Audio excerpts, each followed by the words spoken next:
કુદરતથી મોટું કોઈ નથી. વધારે ચિંતા કરતા લોકો આ સ્ટોરી જરૂર સાંભળો. મિત્રો, કુદરત જે આપણા ભાગ્યમાં લખ્યું છે તેને કોઈ પણ મિટાવી શકતું નથી. અને કુદરત જે કરે છે તે સારા માટે જ કરે છે. તો આજ હું તમને આ સ્ટોરીના માધ્યમથી એ જણાવવાની કોશિશ કરીશ કે આપણા સાથે જે પણ થાય છે તે સારું જ થાય છે. બસ આપણે એને સમજવાની જરૂર છે.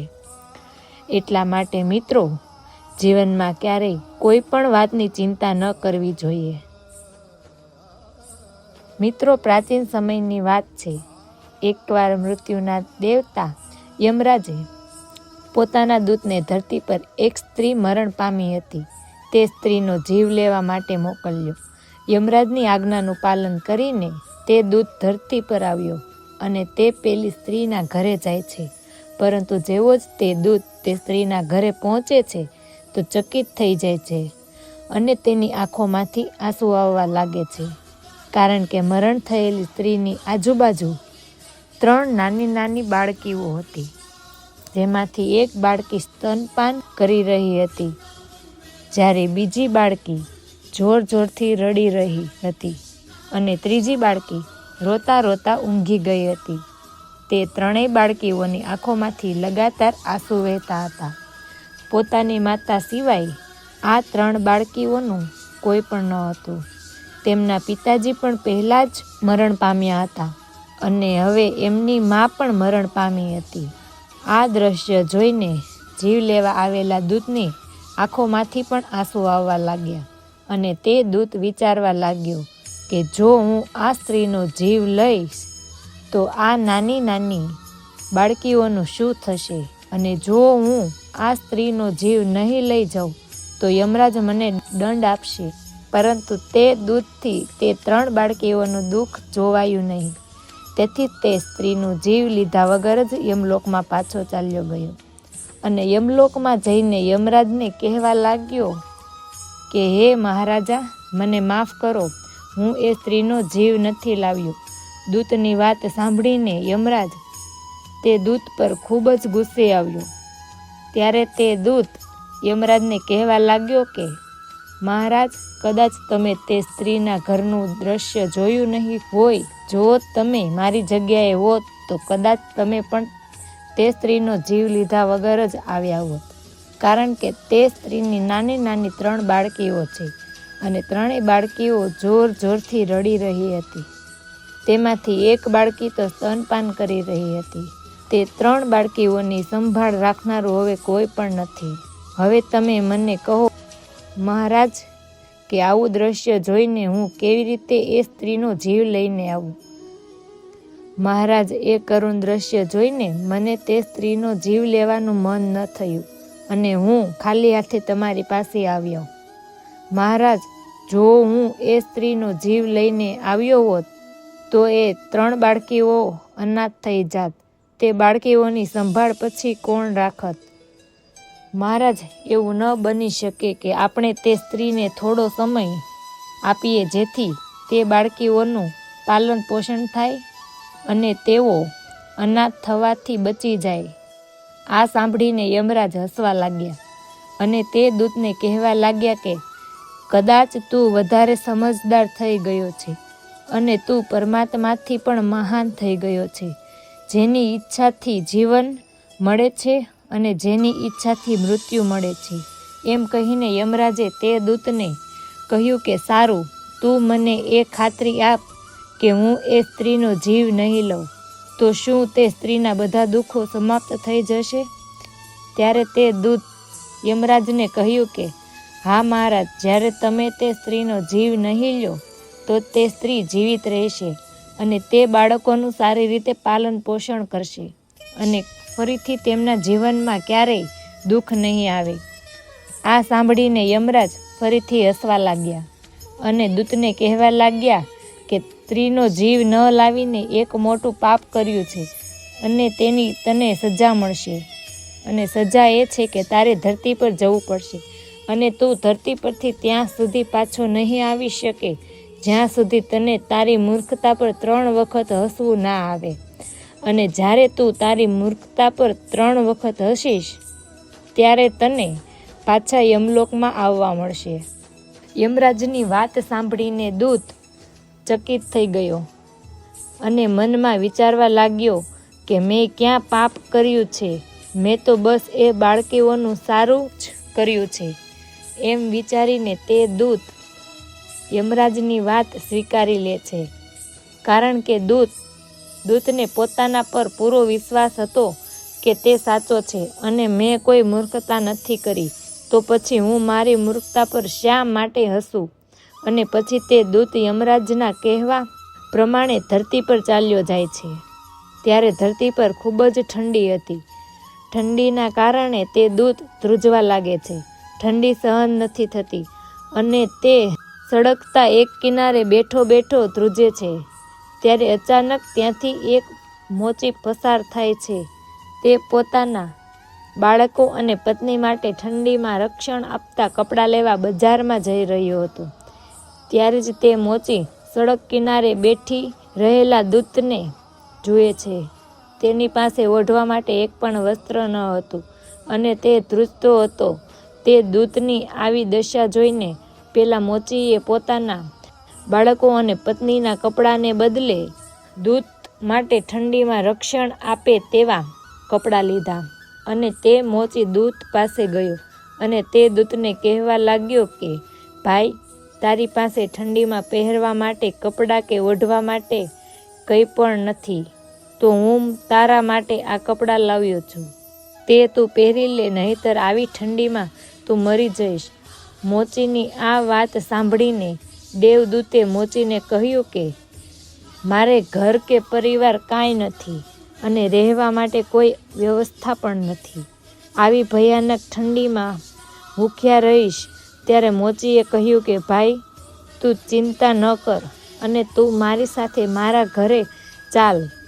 તું મારી સાથે મારા ઘરમાં રહી શકે છે, પરંતુ ભાઈ, મારી એક વાત હંમેશા યાદ રાખજે કે હું મારી પત્ની અને મારા બાળકોને ઠંડીમાં પહેરવા માટે કપડાં લઈ જવા માટે પૈસા લાવ્યો હતો, પરંતુ તે પૈસામાંથી મેં તારા માટે કપડાં લઈ લીધા અને હું તને મારા ઘરે પણ લઈ જાઉં છું.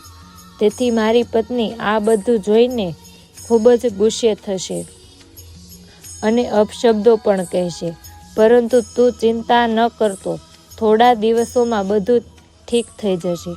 એવું કહીને તે મોચી દૂતને લઈને પોતાના ઘરે ગયો. પરંતુ એક વાત અદ્ભુત હતી કે ના તો એ મોચીને ખબર હતી કે જેને પોતાના ઘરે લઈ જાય છે તે એક દેવદૂત છે, અને ના તો એ મોચીની પત્નીને ખબર હતી કે તેના પતિ જેને ઘરે લઈને આવ્યા છે તે એક દેવદૂત છે, જેના આગમનથી ઘરમાં ખુશીઓ આવી જશે. દેવદૂતને જોઈને મોચીની પત્નીએ કહ્યું કે તમે આ કોને લઈને આવ્યા છો અને તમે કપડાં કેમ નથી લાવ્યા? ત્યારે મોચીએ પોતાની પત્નીને બધી વાત કરતાં કહે છે કે આપણી પાસે તો ઠંડીથી બચવા માટે બીજા ઘણા કપડાં છે, પરંતુ આ માણસ પાસે તો એક પણ વસ્ત્ર ન હતું. તેથી આપણા કરતાં કપડાની વધારે જરૂરિયાત એને છે. જો મેં એની મદદ ના કરી હોત તો એ આ ઠંડીના કારણે મરી ગયો હોત, અને આ માણસ પાસે પણ ઘર નથી, તેથી હું તેને મારી સાથે આપણા ઘરે લઈ આવ્યો છું. ત્યારે મોચીની પત્નીએ મોચીને કહ્યું કે આપણે અહીં ધર્મશાળા ખોલી છે કે તમે ગમે તેને ઘરમાં લઈને આવો છો? આપણા ઘરમાં જ ખાવા માટે કેટલી મુશ્કેલી પડે છે, તેમાં તમે આ ભિખારીને પણ આપણા ઘરે લઈ આવ્યા. મોચીની પત્નીએ મોચીને ખૂબ જ અપશબ્દો કહ્યા. આ બધું પહેલો દેવદૂત સાંભળી રહ્યો હતો, અને આજ તે દેવદૂત પહેલીવાર પોતાની મૂર્ખતા પર હસે છે. ત્યારે મોચી તેને હસતા જોઈ જાય છે. ત્યારે મોચી તે દેવદૂતને કહે છે કે કેમ ભાઈ, તું શા માટે હસે છે? ત્યારે તે દેવદૂતે મોચીને કહ્યું કે જ્યાં હું 3 વખત હસીશ એના પછી હું તને કહીશ કે હું કેમ હસું છું. એના પહેલાં હું તને કંઈ પણ ના બતાવી શકું. દેવદૂત પહેલીવાર એટલા માટે હસ્યો હતો કારણ કે મોચીની પત્નીએ જોઈ શકતી ન હતી કે તેના ઘરે એક દેવદૂત આવ્યો છે, જેના આગમનથી ઘરમાં ખુશીઓ આવી છે. પરંતુ મોચીની પત્નીની પણ કાંઈ ભૂલ નથી, કારણ કે માણસ કેટલા દૂર સુધી જોઈ શકે? મોચીની પત્નીને તો બસ પોતાના બાળકોના કપડાં ન આવ્યા એને લઈને ચિંતા હતી. એટલે કે જે એની પાસે નથી તેને લઈને એ ચિંતિત હતી. પરંતુ દેવદૂતના રૂપમાં જે એને મળ્યું હતું એ તે જોઈ શકતી ન હતી. એટલા માટે મોચીની પત્નીની મૂર્ખતા પર દેવદૂત હસે છે. જે કપડાં એની પાસે નથી એને લઈને મોચીની પત્ની દુઃખી અને ચિંતિત થાય છે. અને જે એની પાસે જ છે દેવદૂત, એની એને કોઈ કદર નથી. ઘરમાં ખુશી ચાલીને આવી છે અને મોચીની પત્નીને કપડાની પડી છે. મિત્રો, જીવનમાં પણ દરેક માણસ સાથે આવું થયું હોય છે. જે વસ્તુ આપણી પાસે નથી કે જે વસ્તુ આપણા પાસેથી જતી રહી છે એને લઈને આપણે દુઃખી અને ચિંતિત રહીએ છીએ. પરંતુ જે આપણી પાસે છે તેની આપણે કદર કરતા નથી, તેને આપણે જોઈ શકતા નથી. જે વીતી ગયું તેને આપણે પાછું લાવી શકતા નથી. એટલા માટે મિત્રો, પાછળની વાતો યાદ કરીને જો આપણે બેઠા રહીશું તો આપણે જીવનમાં આગળ કેવી રીતે જઈ શકશું? મોચીના ઘરમાં રહેતા દૂતે 10 દિવસમાં મોચીનું કામ શીખી લીધું અને તે પણ સારા ચપ્પલ બનાવવા લાગ્યો. અને જોત જોતામાં એ દેવદૂતના ચંપલ ખૂબ પ્રસિદ્ધ થઈ ગયા. દૂર દૂરથી માણસો તેના બનાવેલા ચંપલ ખરીદવા આવતા. તેના કારણે મોચીના ઘરની દશા બદલાઈ ગઈ. અને જોત જોતામાં મોચીના ઘરમાં એટલા બધા પૈસા આવવા લાગ્યા કે મોચી રાજા મહારાજાઓની જેમ જીવન જીવવા લાગ્યો. 1 વર્ષની અંદર આજુબાજુના તમામ રાજ્યોમાં એ વાત ફેલાઈ ગઈ કે મોચીને ત્યાં ખૂબ જ સારા ચપ્પલ બનાવવામાં આવે છે અને એની જેવા ચંપલ કોઈ પણ બનાવી શકતું નથી. તેથી આજુબાજુના જે પણ રાજાઓ હતા તે બધાના ચંપલ મોચી પાસે આવવા લાગ્યા, જેથી મોચીના ઘરમાં તો પૈસાનો વરસાદ થવા લાગ્યો. પરંતુ એક દિવસ બાજુના રાજ્યમાંથી એક સેનાપતિ મોચીના ઘરે આવ્યો અને મોચીને કહેવા લાગ્યો કે આ ચામડું ખૂબ જ કિંમતી છે. આ ચામડામાંથી તારે અમારા રાજા માટે મોજડી બનાવવાની છે. ચપ્પલ નહીં, પરંતુ ધ્યાન રાખજે કોઈ પણ ભૂલ ન થાય. અને આ લે નમૂનો, બિલકુલ આવી જ મોજડી બનાવજે. અને ખાસ ધ્યાન રાખજે કે મોજડી જ બનાવવાની છે, ચંપલ નહીં. તે રાજ્યની એક પ્રથા હતી કે જ્યારે પણ કોઈ વ્યક્તિ મરી જાય, એ પછી રાજા હોય કે રાજ્યનો કોઈ પણ વ્યક્તિ હોય, ત્યારે તેની સાથે ચામડાના નવા બનાવાયેલા ચપ્પલ મૂકવામાં આવતા અને પછી જ તેનો અગ્નિ સંસ્કાર કરવામાં આવતો. સેનાપતિના ગયા પછી મોચીએ દેવદૂતને કહ્યું કે આ ચામડામાંથી એક ખૂબ સુંદર મોજડી બનાવવાની છે. યાદ રાખજે, રાજાનો આદેશ છે કે આ કિંમતી ચામડામાંથી ચપ્પલ નહીં, પરંતુ મોજડી જ બનવાની.